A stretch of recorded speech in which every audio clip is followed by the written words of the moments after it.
everyone's having a great week. It's the end of September here. We got a special podcast for you. My friend, longtime friend, fellow veteran, now a teacher in Oklahoma, Josh Strutton. Hello, hello. All right, Josh, so I will go ahead and call myself out on this. This is not the first time we tried to record this. I'm still new at this.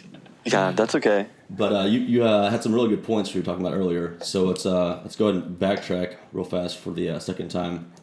We went to school together back at Friend School in Oklahoma. Yep. Tell us, I guess, your life story after Friend. So after Friend, you and I both attended Chickasha High School. Then I went to college in Chickasha, USAO. Then shortly after, 2010, I joined the military, the Army, military intelligence. So we were the nerds of the Army. Wait, they let you in intelligence? Yeah, they did. I tricked them somehow into letting me in. But then, so, basic training, and then I went to Monterey, California, which is still to this day one of my favorite places that I've ever been. Definitely one of the favorite places I've ever lived. I miss it all the time. Well, let's backtrack. There was something else really important that happened along that way. Okay. I'll let you figure that out. But my marriage. There possible? you go. Yeah, there we go. Yeah, she's not gonna listen to this. It's okay. Okay. All right. Cool. Yeah. So we got married basically right after we dated all through college, and then we got married right after we both graduated. Okay. And so we've been together ever since. We have two beautiful, ornery children. And yeah, that's it. Okay. All right, so now you guys are out in Monterey. Yep, Monterey, just chilling on the beach. Okay. And then I went to some training in Texas at an Air Force base, actually, San Angelo, Texas. And then to South Korea for 2 years. Wow. A little over 2 years. Well, on that note, so for the first time I tried warning the public that I was going to make this podcast. And we had a question about Korea, so let me pull it up here on Facebook. You remember Kyle Buckner? I do. Mm-hmm. Yeah, he was actually on the podcast the other day, but he asked you the living experience or a certain experience and something you appreciated about the culture. Yeah, well, so our experience was pretty immersive because part of my job in military intelligence was learning the language. So I actually spoke Korean, so I could, sort of get around a little bit easier. I had an easier go of it than my wife, who did not speak Korean. Right. So she picked up a few things here and there. So I had a much easier time. But we lived, we didn't live on base. We lived off base, like in a Korean apartment. My first born son was born in a Korean hospital. So there would be times when the doctor spoke a little bit of English, but sometimes she preferred it if she would talk to me in Korean, and then I would translate for my wife. So that part of it was pretty once-in-a-lifetime experience. But it was great. There were things I liked about it and didn't like about it, but one thing I missed the most is the food. They have some amazing food. Terry, my wife, was pregnant part of the time we were there. Right. And so, what's wrong? Oh, no, you're good. No. Being pregnant in Korea, I feel like that would be kind of nerve-wracking. Well, yeah, it was fine. But what I was going to say is, when you're pregnant, you get these cravings, right? And so she sort of developed I guess in her mind, a connection maybe between those pregnancy cravings and Korean food. So when we came home and we had our second son and she was pregnant again, she had really intense cravings for Korean food, but there's not very many Korean restaurants in Oklahoma. Really? So she just had to she really was missing it, but she had to just go without. Yeah, there's not many Korean restaurants. Definitely not in Chickasha, but. Well, there's some awesome restaurants in Chickasha, but you're right. There's definitely not very many Korean restaurants there. Well, what about I guess your military experience there in Korea. What was?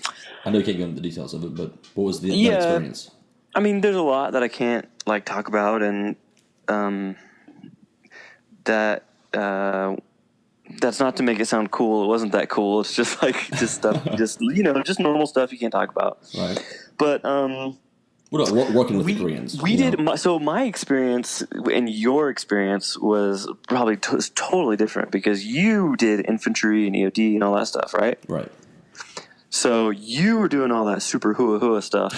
I got the And T-shirt. Yeah. yeah, and I spent a lot of my time working like on a computer, like in a skiff, like in the air Right. conditioning, like like we were the nerds, like I said. So, Well, nothing but wrong it with was that. really cool. You like you just mentioned working with the Koreans. We worked side by side with like the Korean Army, the ROK Army, Republic of Korean Army. So that was really neat. They really interesting guys. A lot of them really, really cool. Their military life is horrible. It's mandatory. Well, it's Oh wow, mandatory for 2 years, about 2 years, I didn't know that. and yeah, and so they don't. And it's not like our they. It's almost like their entire 2 years is almost like boot camp and AIT. Like they really don't have much freedom. They really don't have like their cell phone, or they can't really leave base or any of that stuff. So You mean while they're waiting around for formation, they can't, you know, be on the phone? yeah, they can't smoke a cigarette in formation. No, definitely not. No, Well, I guess that's more discipline. I don't know. yeah. But this one guy. So there's one guy. He's in a Korean Army uniform, and like I go sit down next to him or whatever at our like station or whatever, and I just kind of start talking to him. Like I talked to him, I think I said like hello or something in Korean because I'm expecting. This is the first time I've seen him. I'm trying to strike up a conversation. Oh no. So I'm like, oh, 안녕하세요. Like I'm just like, hey, what's up, And he's like, oh, hi, and I'm like, what the heck? I was like, you sound more American than I do. And apparently he's Korean American. He spent like almost all of his life in Colorado. But he was like, I guess like dual citizenship maybe. Yeah. And so in order to keep it, I guess he had to come to Korea and serve in the Korean Army. So that was interesting. Yeah, I've never heard of something like that. I guess Yep. the mandatory military service to keep your citizenship, I Yeah. guess, comes into play there. Yeah. But he was a cool guy. But I think I'm friends with him on like Instagram and stuff. But You're on that's about it. Instagram? Yeah, I just kind of use it to creep on other people. I don't really post very much, to be honest with you. I just kind of like follow celebrities and my friends and stuff. But I don't really post a lot of pictures on there. Yeah, creeping is definitely the new term for all these social media things. I feel like. Oh yeah, I'm a lurker. I don't I don't post a lot. I just kind of like look around and snoop, I guess, and that's it. I totally admit it. Yeah, that's awesome though. Well, and there's also the other dynamic of people always put their happiest moments on social media for the most part. It's either one extreme or the other. Actually, now that I think about it. Yeah, that's true. A lot of people just air out their dirty laundry like nobody's business. Yeah, but that breaks my heart when I see that. It's like, oh, come on. Like, yeah, but that's nice to know that every time that I post something, you're stalking me. That's good. oh yeah, I'm seeing it. I might not comment, but I'm seeing it. Okay, well, that's good to know. I'll miss you too. Thank you very Just much. hiding in the shadows, just creeping on what you're doing. That's all. That's great. So the purpose of this podcast, I'm still trying to get a definitive direction where we want to go. Sure. But from what I've gathered so far from people who have talked with me, the whole military experience and the transition is very important, not only for veterans but also civilians, because there's so many people in the military that end up in the civilian world and become successful. So I guess my question to you is, what are some tools or ideas or some things you and Terry did on your way out that benefited you? Well, the number one thing is we knew basically from the beginning, and we kept an open mind, but basically from the beginning, we never planned to go career. Like we pretty much knew it was not going to be like a super long-term thing. So basically as soon as we could, we started saving up. so that during that transition period out of the military, we would have like a buffer basically. And so that helped us out a lot. Sorry, that's Baxter in the background. Baxter's parking. Yeah. Sorry. All right, Baxter, go. Make sure I'm safe. Thank you. All right. So, savings is one. He's just like, yeah, that's good. Yeah, he's just cheering you, Oh, yeah. cheering us on. That's what. Yeah. He's like, yeah. Save up money. Good Yeah. idea. So we did that. We basically we had a plan. Like when we got out, I knew what I wanted to do. I knew I wanted to become a teacher. So I got basically enrolled in troops of teachers, and basically they didn't do a lot for me, but it just kind of helped me. Like I kind of got to cut a few corners basically to get my teacher certification when I got back. That kind of thing. So we had a plan, we had money saved up. Those are probably the two biggest things. Okay. And then we also had, and I know a lot of people can't necessarily help this, but we had a lot of support from our family too. Oh wow! For sure. Because we're high school sweethearts. So my family still lives here, her family still lives here. So everyone's kind of close. So they were able to just, be really supportive.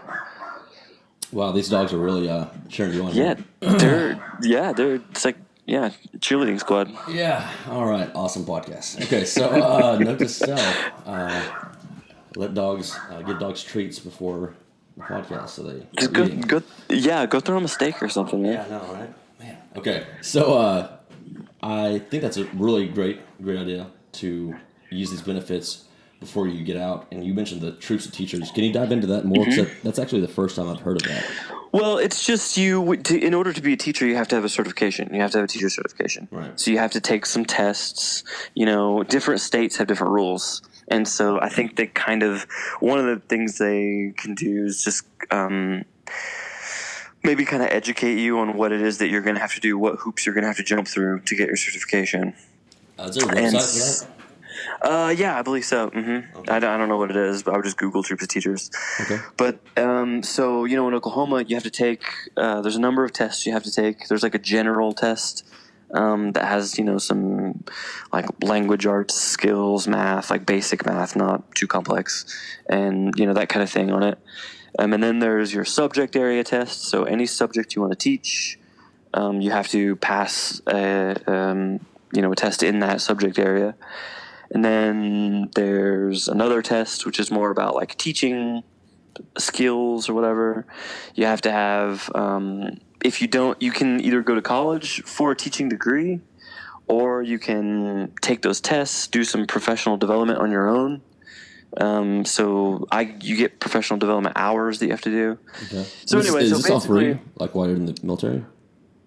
No, because okay. I could not take those tests until I got back. Oh, okay, gotcha. So I'm following that. So Troops of Teachers basically just sort of helped me. Like, there was a couple of things that I didn't go to college to teach.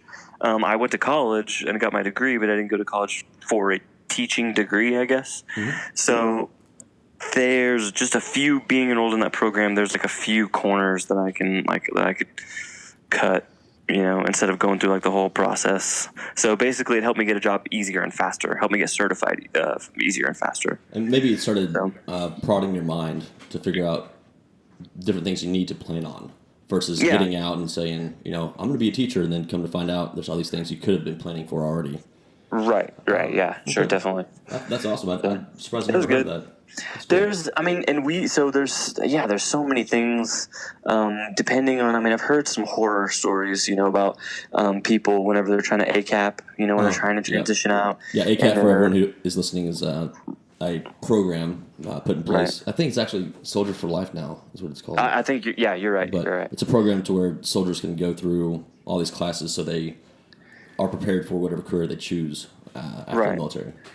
But I've heard some horror stories where, people's units are not really that supportive, and they don't really give them a lot of time to go to any of those classes, or, even though they're supposed to. I've just heard stories where people are not always given the opportunity to go do all that stuff. But my unit, they they pretty much, if I needed to go do any of that stuff, they let me any classes I needed to go to.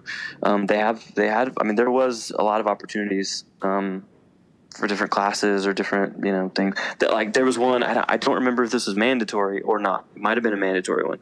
But I went to one where they had like a little resume writing class. Yeah, I went to that. Yeah, that was mandatory. Yep. Right, that was mandatory. Yeah, but they, if I remember right, I think there's some optional ones too. So they do try to support you to, help you with that transition. Right. Well, I'm glad you mentioned that, Josh, because another reason why I want to start this podcast, or kind of one of the places I want to go with it, is the fact that not just military people, but people in general make excuses of things they couldn't accomplish because of somebody else. I mean, you're right. If your unit did not allow you to go to these classes, which I cannot imagine that's true. Yeah. But if that did happen, I mean, what's stopping somebody from going home and researching it? Right. Yeah. There's plenty of help out there for veterans and people transitioning out of the military. It's the purpose of me trying to do this is try to motivate them to take those advantages, because there are so many. Right. Yeah. Yeah. I mean, even, and like, yeah, we're talking about military, but it's like I tell my students, there is, like, in Oklahoma, we have, I think when we were going to school, it's called OLAP, but now I think it's called OK Promise. Okay. But it's basically, you get money for college. I think you have to maintain like a certain GPA, but then they will help pay for your tuition. So I have these students, sometimes I hear like, I can't go to college, my parents are poor and I don't have enough money. Right. Well, you can work, my wife, she worked really hard and got scholarships. I worked really hard and got the OLAP. That's how I went to college. I mean, there's so many opportunities out there, but you have to go get it. You can't just, you can't expect it to. You can't just expect it just to come to you. I mean, you have to, you have to look for it, search for it, go out and get it. That's a really good point. I guess the past 2 weeks, I don't know if I want to say I had an epiphany, because I've always believed this, but I guess I came to the realization that there's been people along my life that have stepped in and helped me when I needed it. But I believe they only helped me because they knew I was trying to better myself. And I'm not perfect by any means. Sure. But I wonder what the difference is to motivate somebody, and not only motivate them, but keep them motivated. Like, what is your goal? Yeah. Well, I mean, so we might differ a little bit, disagree. I don't want to get too like political or anything like that. Oh, we don't have to get political, but good. Yeah, what do you got? No. But just because I see it in my students sometimes. Like it's super easy for us to say, like, opportunities are out there if you just go get it. But I see like some of my students where that might not be the message that they're growing up with, or we agree with that 100%. So I'm not making excuses for them, but it's really easy for me or you or other people to sit back and say, oh yeah, you can do it. But I've grown up with at least some kind of support my whole life, and 100%. I see students that grow up without any support, and not support, but negative intentions. Yeah. Exactly. Or just, just negligence, just don't really care, or just setting super low standards, just don't really push the kids at all to achieve anything. You know what I mean? So, and growing up like that, like in an environment like that, that's probably really hard to break out of that sort of cycle and change your whole mindset. We've never experienced that. No, I've never. My dad always, like, little kid, would always would push college. You need to go to college. You need to go to college. You need to go to college. And so, I mean, I would get in trouble if I made too bad of grades. It's just. But so many people don't. A lot of people don't. No, I didn't make bad grades. The only class I struggled with was math. Really, that was my struggle. I tried to help you out, man. I tried to. Yeah. Well, I hated it. Yeah, I do remember that. Yeah. I totally agree with you on the fact, though, that being raised in that kind of environment is much more difficult to break out of that mindset. And another thing that I guess what I was really trying to say, and thanks for pointing that out, is that there's people who've been, I want to say, locked in a box of negativity. Oh, And no. Oh, yeah, definitely. So what I want to do in my life is reach out to those people and show them how to get out of that box. Oh, dude, we're on this absolute same page. And I think this is like I don't want to get too personal either, but like No, go ahead. I feel like a lot of my life I spent kind of in that box too of like negativity, and it's really only been kind of recently that I've really, really, really been like breaking out of it. So like it's super easy just to have negative thoughts all the time and be hard on yourself and hard on like, you know, and that negativity just like infects like every part of your life. You know what I mean? And so I've really, really been like working on. So like in the morning, this is something I do. In the morning when I drive the bus, right? It's the sun. Like I start picking up kids now before the sun is even up. But Wow. all the kids are quiet. It's usually pretty quiet, not a whole lot of traffic. The sun starts rising up, you know what I mean? So I see, It's nice. you know, we're driving out in the country, you know, I drive out by your house sometimes. So I look out across the fields and look at the clouds. And I basically just use that time. Like it's almost like meditation. That's awesome. Just to like focus and get my mind right, like for the day, you know, and think about like the positive things I'm going to do in my class and like the positive things about my students that I want to like, you know, focus on. So, and then I find that when I do that, my whole day just goes better. Everything goes better. My classes go better. Like I teach better. Like it's just negativity just infects your entire life and just brings you down. It does. So yeah, I'm totally on the same page with you. And I guess for me, since that was very personal, and Josh, thank you for sharing that. That was, dude, that was awesome. Now you know how, I don't know, I guess Mr. Verhines and Mrs. Verhines had to feel like that too. Sometimes I feel like, but we'll talk about that later because I definitely do want to hit on that. Sure. But for me personally, it's, you see on Facebook people posting, positive things. And I read that and that's amazing. But we're also going to have negative times too.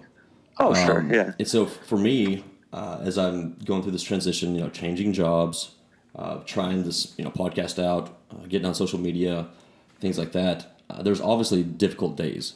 Sure. But you acknowledge that and say, okay, Oh, yeah. today was a bad day. Tomorrow, get back on the horse and we're going to do it right. And, Yeah, exactly. And it helps everyone around you, I feel like. Everyone is in a better mood and more positive when you're putting that out there. Yeah. Moods, they influence other people. We feed off of each other. And so if you're bringing negativity to the table, then, that's just going to spread to other people. But yeah, it's like, yeah, just like you said, it doesn't mean that you have to live in this imaginary happy world where nothing goes wrong. Exactly. But it's like you said, you acknowledge it, recognize it, but it's like, what's that like expression? Like, get knocked down 9 times, get up 10. Oh, yeah. Like no matter what happened, like you pick yourself up and tomorrow's going to be a new day and you're going to hit it hard and do what you can, do what you can take care of. Where'd that come from for you? It's just been a long process. I don't know. Terry is my wife is obviously like super supportive and she's a little better at being more positive than I am just naturally. And so she's been a big help. Just other friends, just me. Also part of it is, I'm teaching and the kids feed off of my energy and I see that. Mm-hmm. And so if I'm going to be the best teacher I want to be, then I need to work on myself. I need to fix myself I need to get my mind right before I can, expect to do great things in the classroom. So, yeah. I'm sure a lot of teachers out there, friend school, will be happy to hear that. Yeah, I think so. We have a lot of really good teachers out there. Actually, I'm really happy with all the people that I work with. They're really, really awesome. So, well, I wanted to go to that. I think one of the notes I made before you agreed to be on this podcast was Sure. I wanted to talk more about how you teach, because I was so intrigued when I came home a few weeks ago, and we sat down in your backyard and talked about that. Yeah. Well, it's partially my choice, I guess, but it's also just kind of how things are going. Like, it's just kind of like the way education is moving to,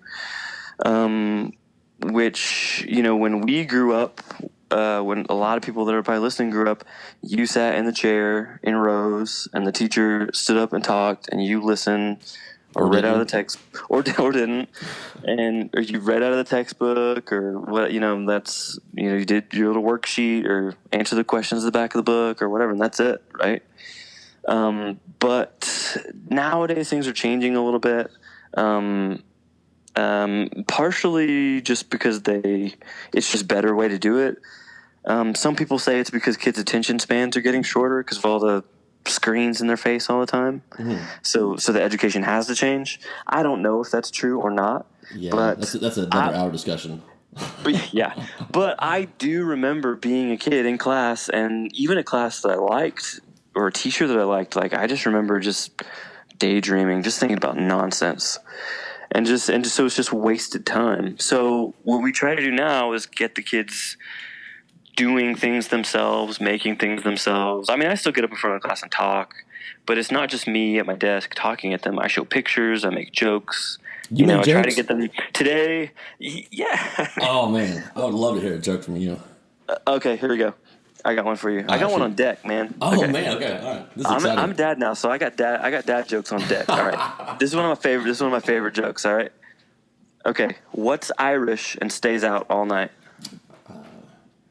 I don't know. You got me. Patio furniture. Oh, gosh, Josh. Oh yeah.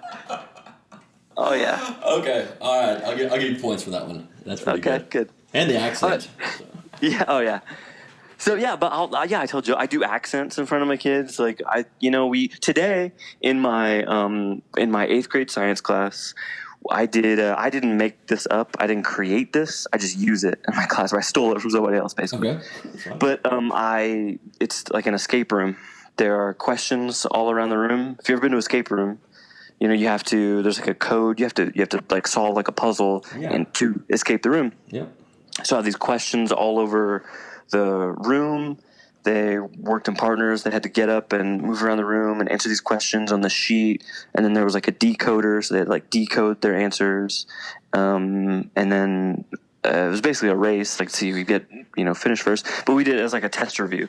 So instead of them just sitting in the chair, me talking to them, they're like up, moving around, but they're answering these questions and they're trying to like answer them right and fast and first. Okay. So it's like sort of engaging, you know what I'm saying? And it's a group effort also too, right? Yep. And so they're learning how to like work with each other, which that's like a big thing now. A lot of jobs you're collaborative. You have to work with other people. Yeah, I know. Some jobs you got to work with other people. Yeah. So it's just little things like that. Just little things. I mean, I still get up in front of the class and talk at them, but just little things like that to mix it up, make it engaging, give them, out of their seats and doing something. So. Yeah, it's different from, I guess, how we grew up, for sure. Yeah. Oh, yeah. What about... And if we had, you and me, we've talked about this before. If you have a really awesome teacher, like, for example, Mr. Verhines could have sat there and talked and I listened to him. Raw, yeah. You know what I mean? His stories were captivating. His stories, or just...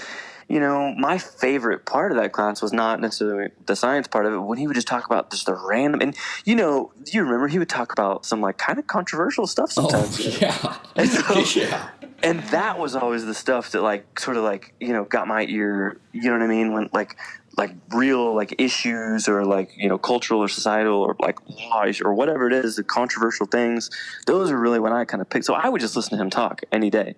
But a lot of teachers, me probably, like if the listeners of this podcast just listening to me talk on and on and on and on and on, man, the kids are going to sleep. Really? Okay. So you got to do something else to get their attention and get the information in their brain one way or the other. I remember you sent me a video of an engineering, I guess basically pre-engineering course that you guys did. You want to talk about that, because that was really awesome. The robot. I didn't know you ever watched that. No, it's just basically a STEM class, a robotics class. STEM, like science, technology, engineering, math, and basically they build stuff, they create stuff. The video I sent you was we do robotics. It's super simple stuff. It's baby steps. This is like we've never had a robotics anything at our school, so this is like baby steps. I can't believe that. Yeah, I mean, how many people are in your class? 20 or so, maybe less. That's insane. If you look back, in history. Yeah, you're learning robotics in. Oh yeah. Yeah. In a rural school. I didn't have that when I was in school. It was really awesome, and they love it too because once again, they get to build something themselves. They get to be active. They get to put their hands on something and build this like robot, and so they love it. You know what I mean? Yeah. So it's just they can show it to other people. They can show what they did. Oh, yeah. They can create something, Once again, they usually work in partners, so they can work together, problem solve. I don't really teach that class. They work on it. They problem solve them. So I'm more of like a guide. If they have problems, I come help them out, stuff like that. But they problem solve. They figure it out. They build it. So it's really, they love it. So, but we also do other things, like just building, like miniature bridges or whatever it is. If they've got a tower or something, they have to construct themselves. They don't get any instructions. It's just sort of like we did a thing. Perfect. They had a couple of materials, like pipe cleaners, and like maybe something else I don't remember. And it's like, okay, we're gonna have a competition. Who can build the highest tower out of pipe cleaners, basically? And so the pipe cleaners, they're really flimsy, so they have to figure out how to like brace it and build the base. And it's not like they're learning a specific scientific concept, but it's more about A, working together, and B, being creative, and C, they're sort of getting like the baby steps part of like, okay, we need to build a strong foundation. We need to like brace this part of it. It keeps falling down, like just simple stuff like that. Kind of like the physics of it, without having to know the formulas. Right. So that would drive an 8th grader crazy, I feel like. Oh, it does. Yeah, it does. What's I did have a couple other questions that people emailed me. Okay, sure. Willing to answer, and of course, sure. I do appreciate you talking about this. As a teacher, it's difficult, I'm sure, to talk publicly about how you teach your classes, but you're obviously very proud of it, and that's awesome. No, I'm a teacher, so I like to talk. So it's not a problem. All right. Well, the one question I had, I guess I got on Wednesday was, what's the most difficult thing you face teaching students these days? That's a good question. The most difficult thing. I guess as far as I guess I would say for me the most difficult thing is like in a frustrating way is like students that often they get this mindset from their parents but don't care, don't put in any effort, don't, I get a lot of kids that are like, well, after high school, I'm just going to go work in the oil field. Like, I don't need to know this stuff. I'm not going to college. Like, I don't care. Like, whatever. And just that kind of like attitude. And it's like, this is free, right? Like you're here anyway. You're here anyway. Yeah, exactly. Yeah, you're in this school, and like I get it because I didn't always love school when I was a kid, but I at least tried to make some kind of effort. Like I kept my grades up, for the most part. I mean, like I was on the academic team most of the years, like. But I get kids that truly do not. I had this one. I'll tell you this, and then I'll shut up. I had this. This is a podcast. We're supposed to talk, Josh. It's okay. Okay. I had I was in class. I'm not gonna say where. It wasn't a friend, but I don't know. Try to be somewhat anonymous. Ambiguity. Yeah. Leave some ambiguity. This girl. I would talk to them about how. They need to go to college, or if they don't go to college, they need to go to like a technical school, like a vocation school, learn how to be an electrician or a plumber, or like they need skills. They need to like make themselves valuable, that kind of thing. And even if it's not college, just push on them like, hey, you need to just, do something. And this girl, she was like, Mr. Strutton? And I'm like, yeah. She's like, my dad didn't even graduate high school, and he makes more money than you. So he says, wow. so he says I don't have to listen to you.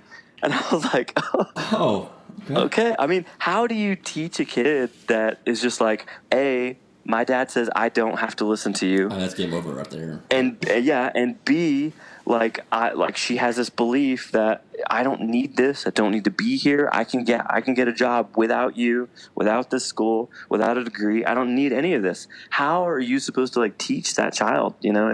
That's frustrating. You just blew my mind. Like, Yeah. Yeah, that's. I was just up in front of the class, and she said that, and I was like, I don't have an answer for you. There's nothing I can say. Because obviously you don't want to be that person that retaliates to a child. Oh, that's not you. Yeah. Well, and it's not going to work. I mean, that's the message they're getting at home. Who are they going to listen to? Yeah. So it's just not going to work. It's just like beating your head against the wall. So, that's not to say that I don't still put out that message, that I don't still try and work on them, but.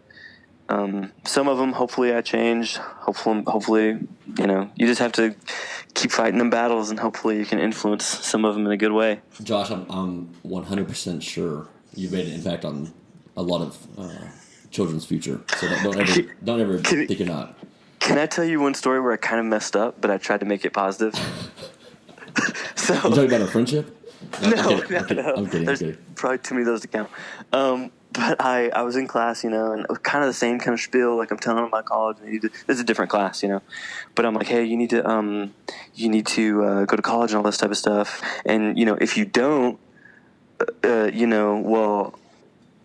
like my number one supersize or whatever like that. Saying like They're gonna work at McDonald's, right? After class, this kid comes up to me. He's a super good kid, and he says, "Hey, Mr. Strutton, you made that comment about working at McDonald's. What's wrong with that? My mom works at McDonald's." And I'm like, oh shoot. But what I said was, and this is true, this is what true, there isn't anything wrong with working at McDonald's. There's nothing at all. No, it's good work. It's good honest work. But what I told him, and this is the truth, is I said, hey, what do you want to do when you grow up? And he told me some stuff.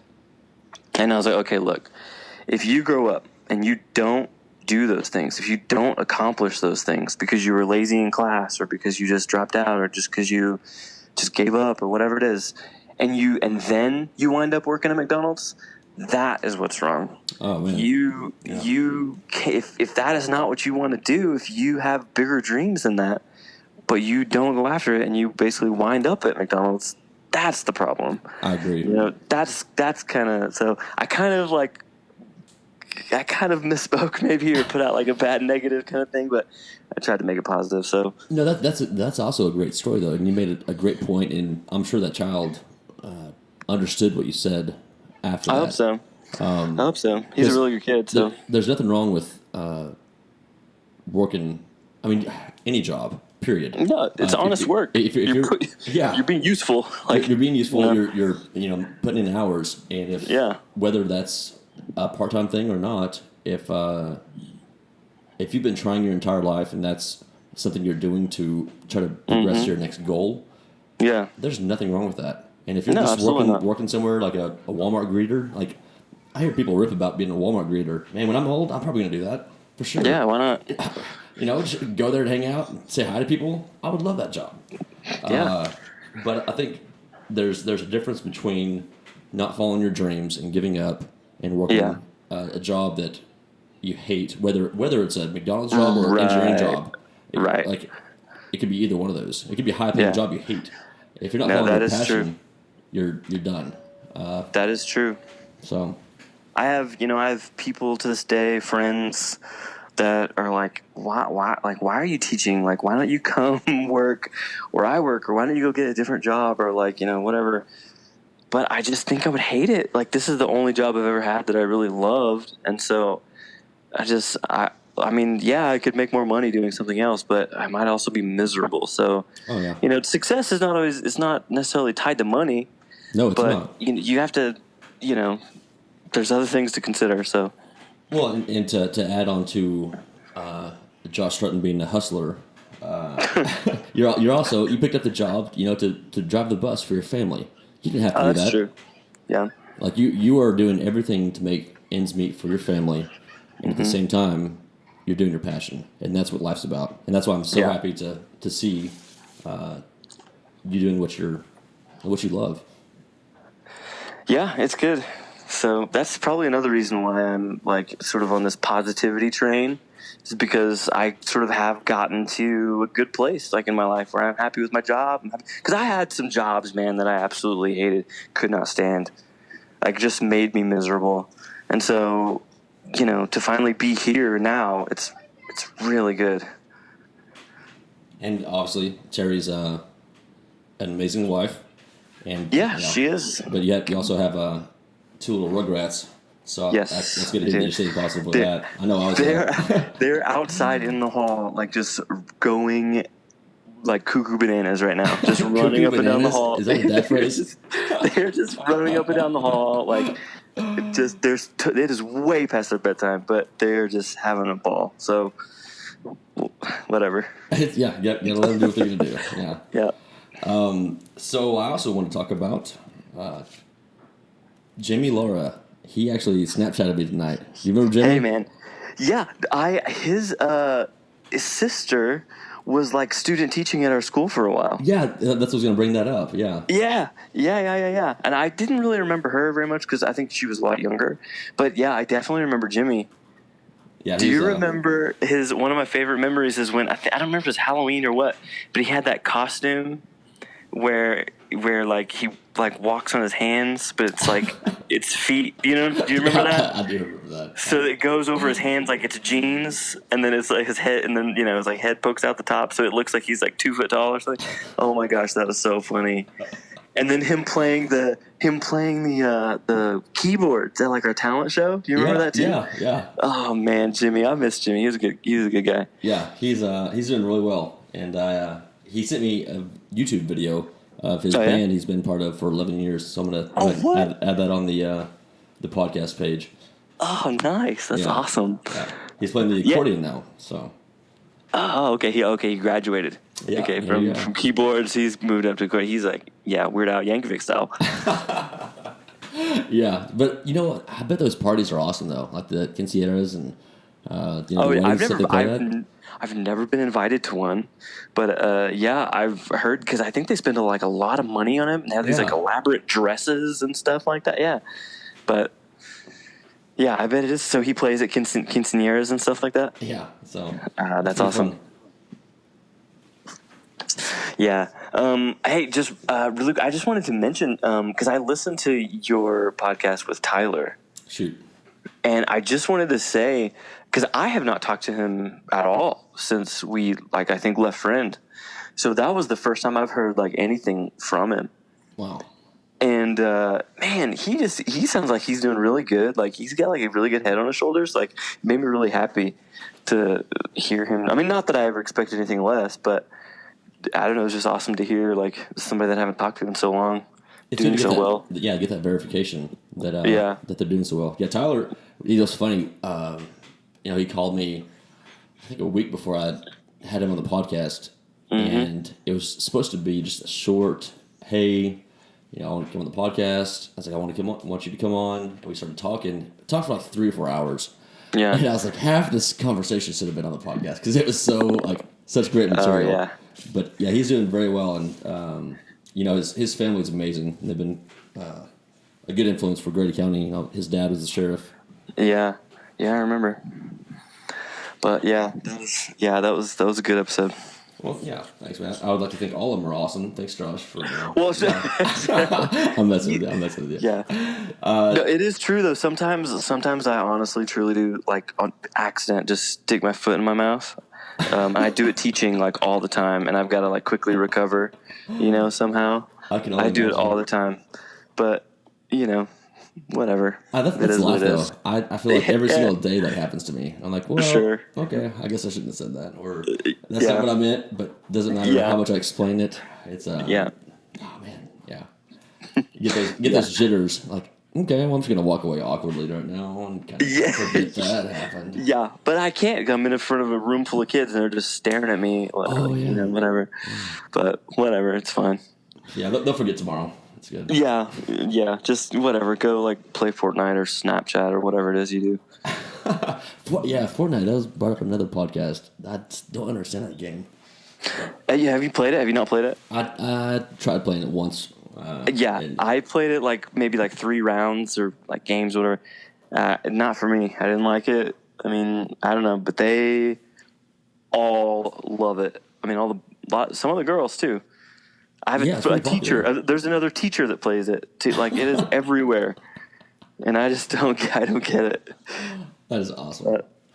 The other topic I want to ask you is your biggest influence in your life. Now that you're a teacher, you obviously went that way. Who are some teachers who were influences on your life? Oh man. Okay, so teachers. So obviously, I'm not even gonna spend a lot of time on that because we already know. You already talked about Tyler, Mr. V, Miss V. I don't need to. I'm not gonna awesome. beat that dead horse. Yeah, they're awesome. Okay. So in high school, I had some really good ones. My English teachers were really good. Miss Dupre, my high school AP English teacher, was incredible. Some of my history teachers were really awesome. Coach Widener. Oh yeah, I saw him the other day actually. And Coach Waters. Yeah, both of them.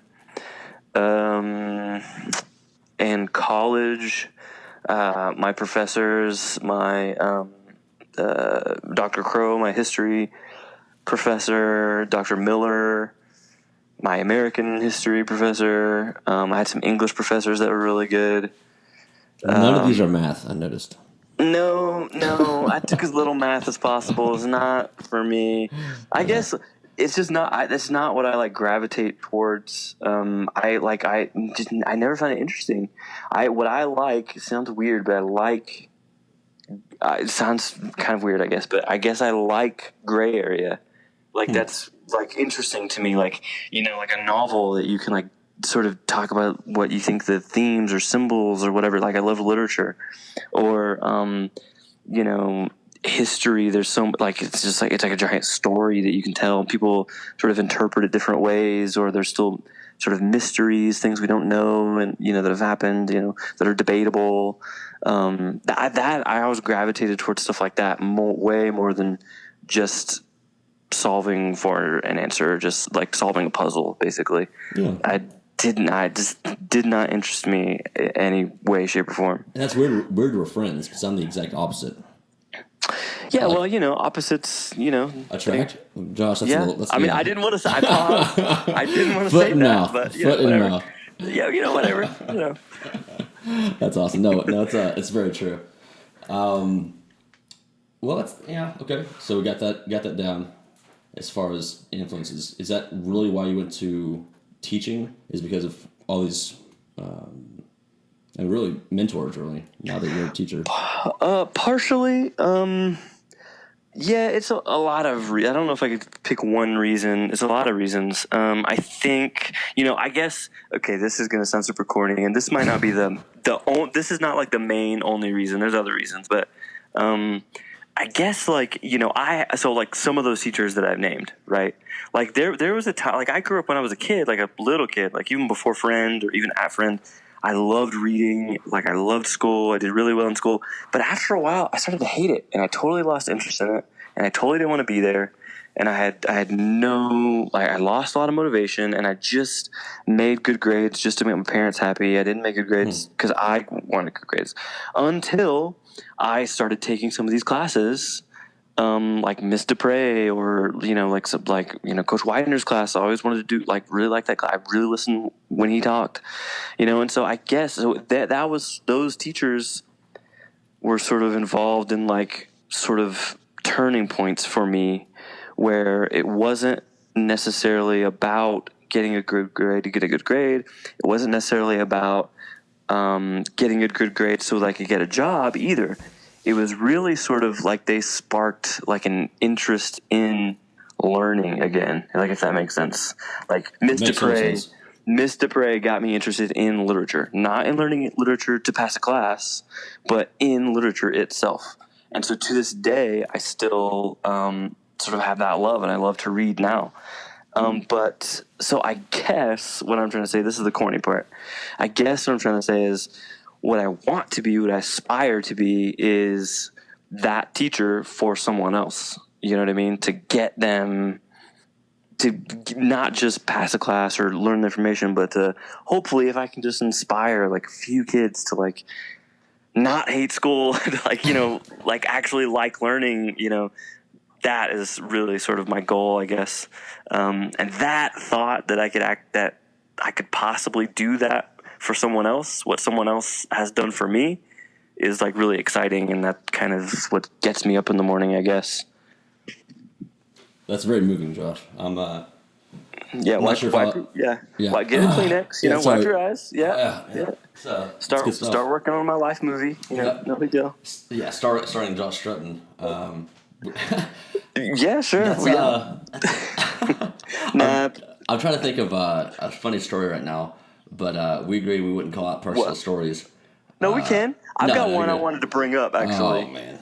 I don't know if we've talked about this, and if we have, it's been a long time, and I don't know if you remember this the same way, because sometimes we don't remember things the same way. Yeah, I remember it the right way. You remember it the way you want to. Right, sure. Okay, so this is super personal, not super personal, but for me, it's kind of an embarrassing story for me. Okay. But I just wanted to bring it up because I wanted to get your reaction. Do you remember my first kiss? No. Okay. I wasn't there, was I? Oh, yes, you were. Let me set the scene for you, okay? At Friend, probably 6th or 7th grade, playground. Josh, you make it sound like we're the ones who kiss each other, by the way you set this up. No, just wait. Just wait for it, okay? Right. So we're all on the playground, all of us, like Brent, and I think Tyler, and like, you know, everybody's out there. And I'm there with my girlfriend. I'm not going to say her name, I guess. I'll keep it anonymous. Okay. But I'm there with a certain lady, certain 6th or 7th grade, you know, lady. Right. And you're also in 6th or 7th grade, by the way. So we're in 6th or 7th. Yeah. Like, I don't know if we've, like, held hands, maybe. I don't know. Like, we talk on the phones, I guess. Like, this is a 6th or 7th, typical, like, 6th or 7th grade relationship, right? AIM, and, you know, instant messenger. You're there, and, AIM. Oh, yeah, definitely. I remember this. Start, somebody brings it up maybe, and you start this chant, kiss her, kiss her, kiss her. So we kiss, and it's horrible and awkward and weird because it's my very first kiss, and then probably hers too. And immediately when it's over, you say, ew, that's gross. I'm going to tell Miss King. And you run away, and you tell Miss King. And our whole Mr. Smith, he doesn't want any part of it. Like, he's like, definitely not. He brings it. He's like, I don't want to know who it is. He brings in the whole. You don't remember this? Our whole class had to go into the principal's office. I vaguely remember now. And he had to talk to us about like PDA at school. Oh my gosh! Yeah. Okay. Now that you said the PDA thing. Yeah. You were pretty mad at me. You were pretty mad. That was you, man. Yeah. Oh yeah. Oh, that's so funny. Oh, that's funny. I mean, it didn't last long. We didn't get in any serious trouble. No, not at all. I think it was more of like the reaction I wanted to see. Like, oh my gosh, I can't believe you did that. I'm gonna go tell. Yeah. Like, so, I think like immediately after that, just like out of shame, I think I just like broke up with her. Like, just like, oh my I can't. Gosh. This is a traumatic experience. Like, we got to break up or something like that. I don't know. That is hilarious. Yeah. Oh wow. Well, yeah, your story is the one I was going to tell on you is not nearly as good. So we'll okay. We'll revisit that one. I'll find one way better about you. Okay. Yeah, you got to do some brainstorming. Yeah. Oof. That's a good one. I don't tell anymore about people kissing, so everyone knows. Okay. Yeah. That's good. Yeah, I'm over that. I'm not going to tell Miss King anymore. Yeah. Okay. So she still lives over there, by the way. Oh really? She doesn't teach there. She's retired, but yeah, she still lives like right by the school. Yeah, I remember going over to her house for, was that 8th grade, like a pool party? She paid for us? Yeah, after it was like an end of the year pool party. And then I also think that I remember her saying, you guys were terrible, I'm never doing this again. I wasn't going to bring that part up. Yeah. But that definitely happened. I think it was just like we were just like horsing around, like horseplay, like throwing each other in the pool, like that kind of thing. But I think it was just really stressful for her. So, Well, it's like the second time she'd done it, I think. oh yeah, The we class ruined ahead it. of us, the class ahead of us was very well behaved, and our Yeah, class had me and okay. you, and Brent and Tyler, And Tyler and Cliff, Cliff, and so Danielle. Yeah, that's awesome. yeah. All right, well, we're almost at an hour now, so we'll wind this down. Hey man, can I tell one more joke? I got one more joke. No. Yeah, we got about 10 more minutes. So Oh, what's okay, the other okay. joke you got?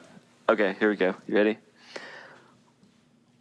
What does a pirate say on his 80th birthday? What does it say? I'm 80. Oh, gosh. It's so good. I love It's how so excited you are good. to tell these jokes. It's so good. You know what? You should start your own Facebook page, Josh Dad Jokes. Nah. Man. I just tell them in front of my students, and they just roll their eyes like, "You're an idiot, Mr. Strutton." Like, Yeah, but...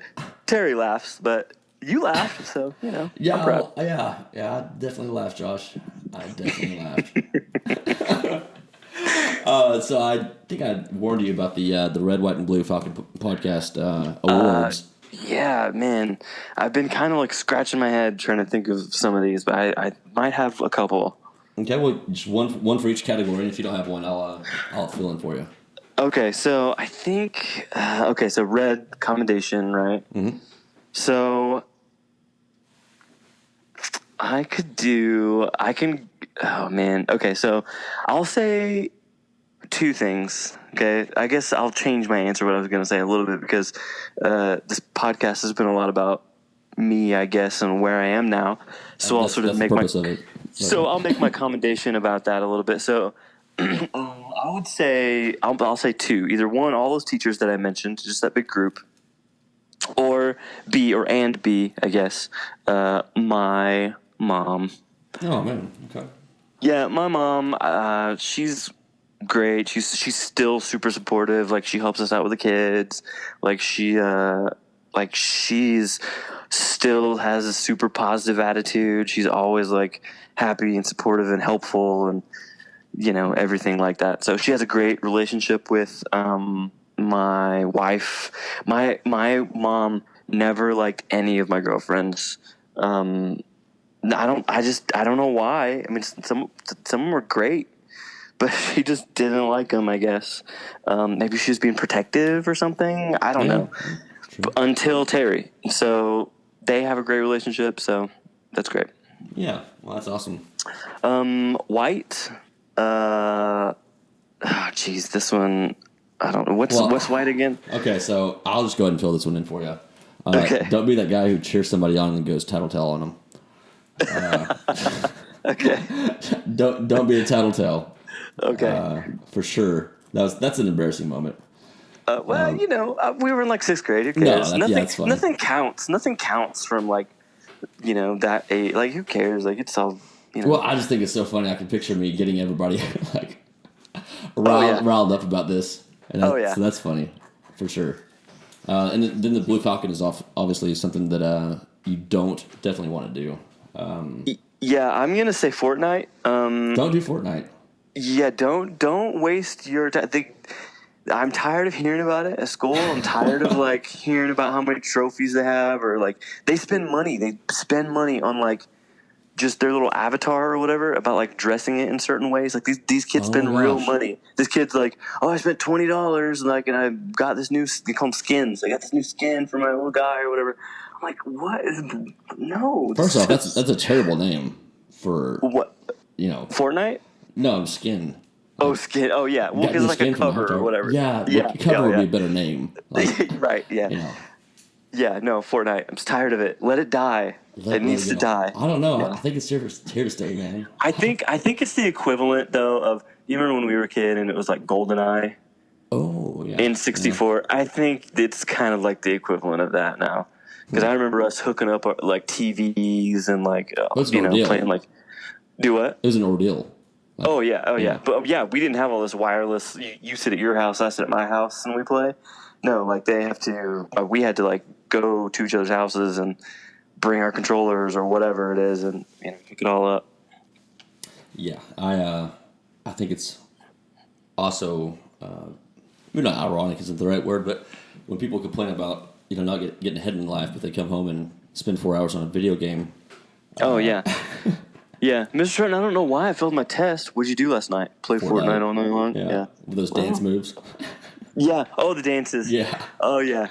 The dances. Yeah, they'll just be in lunch line, just like doing them all over the place. Gosh. All right, so let's go ahead and throw that out there. Let's cut back. I'm not going to say stop. Let's cut back on Fortnite. All right. Yeah, okay. You can't stop that. It's oh, yeah. You can't stop that train. It's rolling. It's done, son. Yeah. All right, so the last part of this, I definitely want to invite people to watch my Instagram at Robert Stegall 87, Twitter at Robert Stegall, and then Facebook. You probably found the podcast from Facebook, but that's also Robert Stegall or Bobby's Podcast. Hey, are you gonna grow out the beard, man? Sorry to interrupt. No. You're fine, man. I can't grow out the beard. Your beard put me to shame, so I cannot do that. No, man, I saw a picture on I think it was your Instagram, and you had like some little whiskers going, and I was like, man, if you let that go, like that would be like, that'd be a prime beard, man. But I'm losing my hair on the top, so I mean, I have to. Well, see, then you have to compensate. You have to compensate with the beard on your face. That's how it works. Well, okay. Well, I'll put that on my to-do list. Grow awesome facial hair. That's on there. And also, I do want to say thank you very much for coming on the podcast, and I want to ask everybody who listens, if you want to go on Facebook and post a shout out to the teachers who were influential on your life. Josh, I mean, it would mean a lot for a child who you taught to do something like that. So I'm just asking everybody to, if you want to, go on there and let them know that they made an impact on your life. Yeah, that's good. All right. Well, that's all I got for the evening. And all right, man. Good talking with you. It's been a pleasure. We'll talk soon, and make sure that make sure that I don't go tattletale on you anymore. I promise I won't. I mean, I don't think it's happened since then, so I think I'm okay. I think you're okay. I think I can let my guard down now. All right, good deal. We'll see. All right, brother. Well, you take care, and we'll talk soon. All right, see you, man. And this song is by Lisa Kitchen. It's called Have Around. It's on iTunes. Hope you guys check it out, and everyone have a great week. Thanks, guys. You say you had a bad walk, and I say you're doing well. A neon halo shines you some light. Now I see the sadness in your eyes. And you are not familiar, but tonight I'll be your friend. We'll sit on these stools and lean on each other, and let's listen till our stories end. What do you say we put it all on the line? 3 sheets to the wind, it will sail tonight. Have around on me, throw it back, it's just what you need. Take me down memory lane, and I won't judge you for acting this way. We're just 2 people feeling blue. Let's start a tab and talk it through.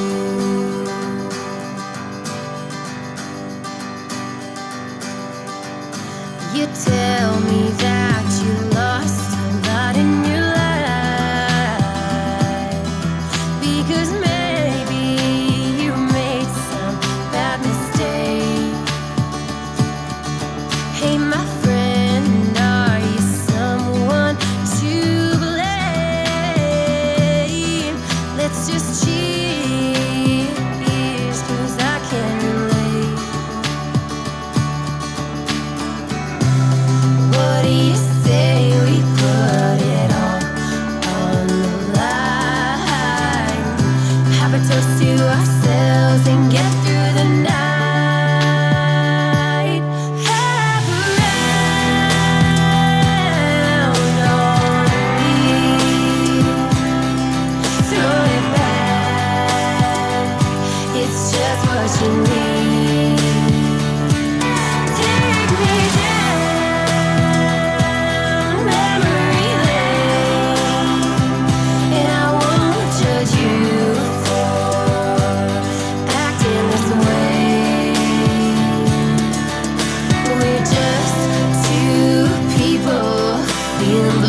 tab and talk it through.